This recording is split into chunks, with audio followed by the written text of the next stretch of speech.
हाल ही में निर्वाचित हुए नगरपालिका अध्यक्ष की संकल्पना से बालाघाट शहर के स्वच्छता के लिए और बालाघाट शहर को ग्रीन शहर के लिए नगरवासियों के सहयोग से बालाघाट स्वच्छ हो रहा है। सभी के सहयोग से और प्लास्टिक मुक्ति से जल्द ही शहर में स्वच्छता और सुंदरता कायम रहेगी। इसीलिए नगरपालिका के संकल्पना के साथ ही नगरवासियों ने भी नगरपालिका को सहकार्य करना चाहिए। ऐसा नगरपालिका अध्यक्ष भारती ठाकुर ने सभी से अनुरोध किया है। उन्होंने कहा कि गत दिवस मनाए गए तीज पर्व के विसर्जन के दौरान शहर के नागरिक भक्तों द्वारा सहयोग करते हुए पूजन सामग्री को नगरपालिका के पूजन सामग्री संग्रहण वाहन में जमा किया गया था, जिसे आज ससम्मान और पूरी आस्था एवं श्रद्धा के साथ पर्यावरण को दृष्टिगत रखते हुए सामग्री से पॉलीथीन अलग कर नदी में घुल जाने वाली पूजन सामग्री को गंगा जी में प्रवाहित किया गया है। आगामी समय में मनाए जाने वाले गणेश उत्सव, विसर्जन और दुर्गा उत्सव पर्व में भी शहर के नागरिक सहयोग करते हुए पर्यावरण संरक्षण एवं जल प्रदूषण को रोकने, पूजन सामग्री को सीधे विसर्जित ना करें, उसे नगरपालिका के पूजन सामग्री संग्रहण वाहन में जमा करें, जिससे नगरपालिका आपकी आस्था और श्रद्धा का सम्मान करते हुए उसे ससम्मान पूजन सामग्री से पॉलीथीन को अलग कर उसे गंगा जी से विसर्जित करवा देगी।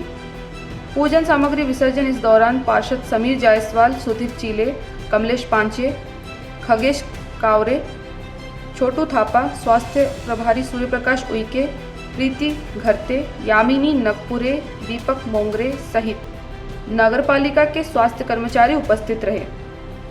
गौरतलब है कि नगरपालिका के इस सराहनीय कदम से पर्यावरण को नुकसान नहीं पहुंचेगा और प्रकृति की सुंदरता कायम रहेगी।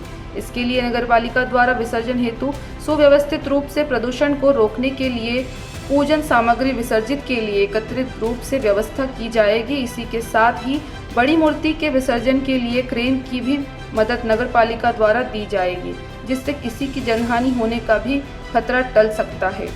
मोती तालाब के पास व बैनगंगा नदी के किनारे कुंड में भी विसर्जन की व्यवस्था की जाएगी। वहीं नदी के सभी घाटों व किनारों एवं तालाबों के किनारे विसर्जन के लिए समुचित प्रकाश व्यवस्था की जाने को लेकर नगरपालिका कर्मचारियों को निर्देशित किया। अनेक बार नदी नालों के प्रवाह में अनेक लोगों की डूबने से और बहकर चले जाने से मृत्यु भी हो चुकी है। इसके लिए नगरपालिका ने यह ऐतिहासिक कदम प्रकृति के सौंदर्य और नगरवासियों के हित के लिए किया जा रहा है। इसके पूर्व भी नगरपालिका द्वारा श्री कृष्ण जन्माष्टमी पर्व तीजा व्रत के विसर्जन के लिए भी इस प्रकार कार्य किया गया, जो नगर में प्रशंसनीय रहा। लोग भूलवश पूजन सामग्री को नदी में प्रभावित कर देते थे, जिससे जल प्रदूषण का खतरा बना रहता था।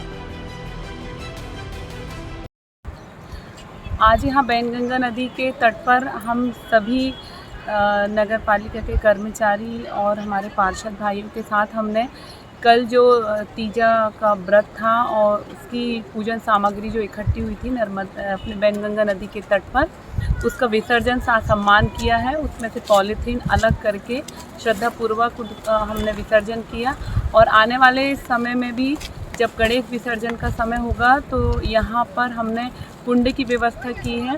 मेरा आप सभी से निवेदन है कि सम्मान जो भी पूजन सामग्री होगी उसका विसर्जन भी यहाँ किया जाएगा और उसके अलावा भगवान गणेश की प्रतिमा के विसर्जन की भी अच्छे से हमने व्यवस्था की है। और इसके अलावा आप घर में भी अपनी जो विराजित मूर्ति है उनका विसर्जन कर सकते हैं। और अगर बैनगंगा नदी के तट पर आप मूर्ति का विसर्जन करते हैं तो नगर पालिका की ओर से हर प्रकार की सुविधा यहाँ की जा रही है। बालाघाट से वीरेंद्र श्रीवास की रिपोर्ट।